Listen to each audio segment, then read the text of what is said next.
Best menarik ni. Korang ada cerita ni. Mainlah dengar. Kenapa? Ada cerita apa? Kak? Korang mai sini.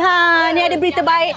Klinik ni murah buat hidung. Nampak? Jadi nak buat hidung lah. Murah sangat ni. Yakin ke? Tapi cantik lah. Cantik kan? Betul ke kau nak buat ni, Tak? Nita, betul ke kau nak buat hidung ni, Tak? Murah sangat, mesti tipu je. Korang, murah ke mahal ke tetap berdosa.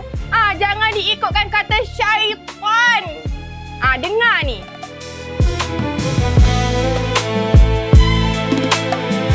Dengarlah sini, oh kita teman ni nak ngabur. Kamu memang udah lawa, jangan tukar-tukar.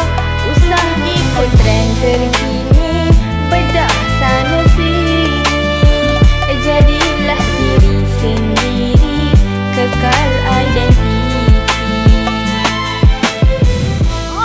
Apa nak tukar? Lah, kecantikan tu biarlah dari dalam. Baik kita bina jati diri, kekal identiti.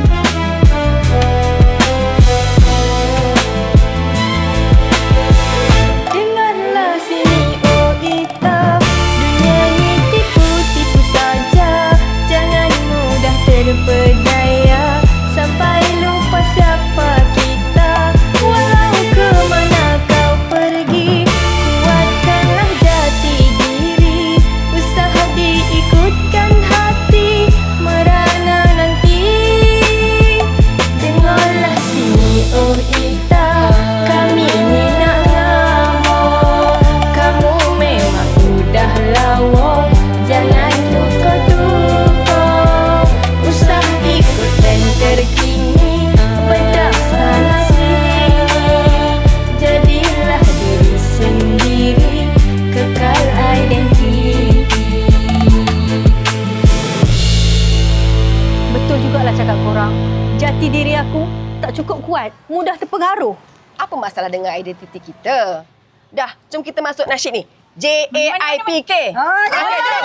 Jom sekarang. Jom.